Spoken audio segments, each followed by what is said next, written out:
When I was a kid, I was really envious of my classmates whose parents had more money than mine, because this meant they would receive gifts multiple times a year and not just on their birthday.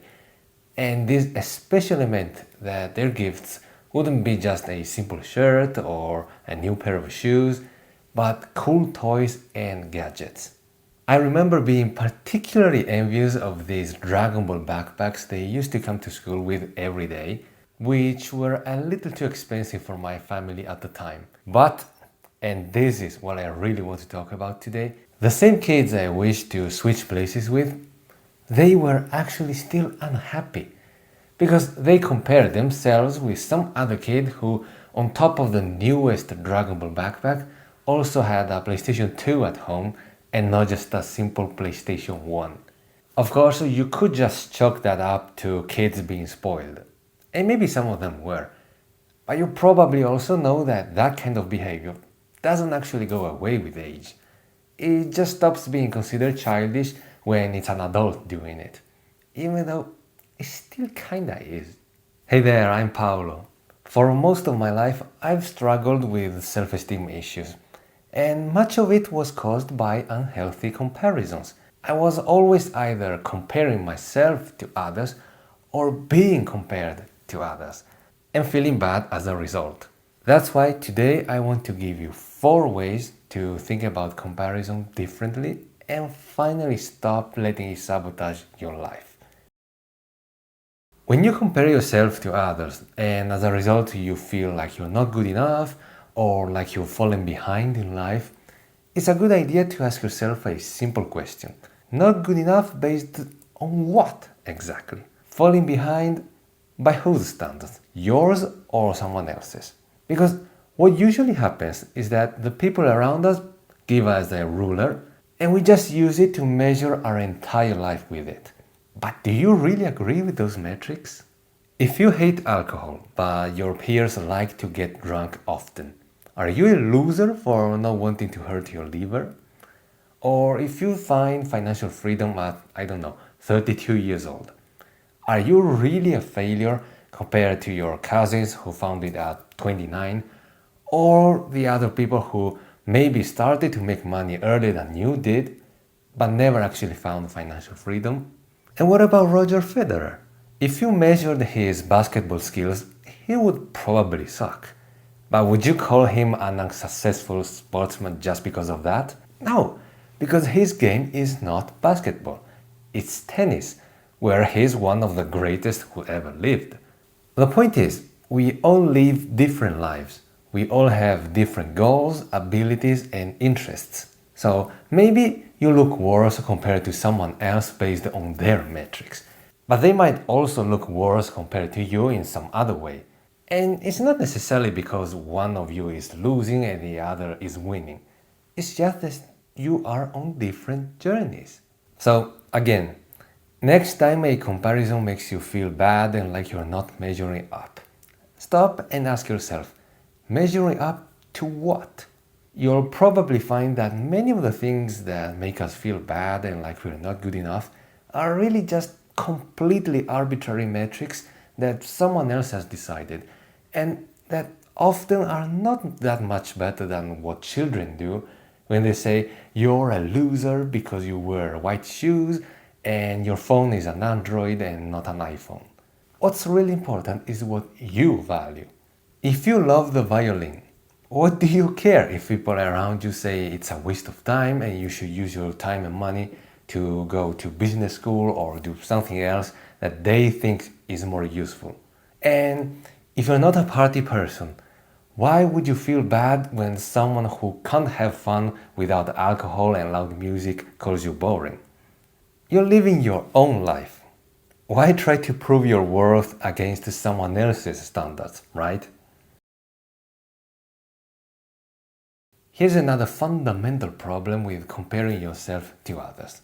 Not only are you not living the same lives, but you don't even know what their life is actually like. I mean, when we compare, we usually just take someone else's highlights and hold them up against our boring behind-the-scenes life. That's a completely unfair comparison if you think about it.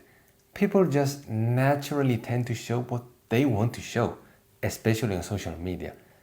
And it's probably the same for you, right?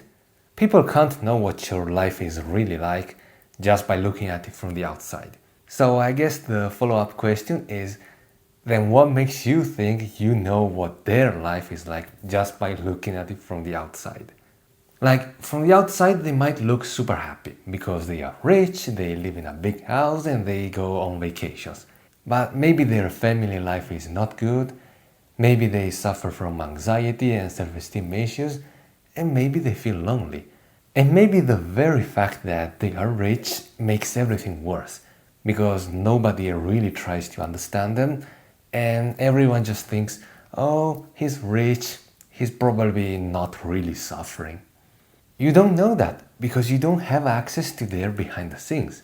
If someone told you they would love to have your life because they think it's much better than theirs, you would tell them that it's not all roses. Well, you should assume that the same applies to the people you envy, and you might find out that you don't actually want to trade places with them, or at least you are not going to be as enthusiastic as you initially thought you would be. We all know the saying that goes, comparison is the thief of joy. But I don't think that comparison is purely destructive. Also, forcing yourself to stop just out of the blue is probably not realistic at first. So here's what I did when I was younger, and that really helped me improve my self-esteem. Instead of feeling envy, I decided to feel admiration instead. Because the problem with envy is that you look at someone else's success and you think, why them and not me? And then you start to notice all the differences between their life and yours, and you conclude that your life sucks. With admiration, instead, someone else's success is not a threat to you. Instead, it becomes a source of inspiration and motivation for you to go after your own success. Of course, admiration doesn't mean you need to completely obsess over a person and idolize them. It's more a matter of sincere respect and acknowledgement. And when you focus on this instead of envy, you actually increase your chances of finding success. Because you stop envying and desiring the life of people you don't really respect and start to treat people whom you do respect as positive role models to spur your own personal growth. Okay, this is the last item on the list, but not the least important. I already mentioned it in the introduction to this video, and it's a truth that most people either miss or deliberately ignore. Here it is. Unless you truly understand the futility of making unhealthy comparisons and decide to stop doing it, it's not going to stop on its own.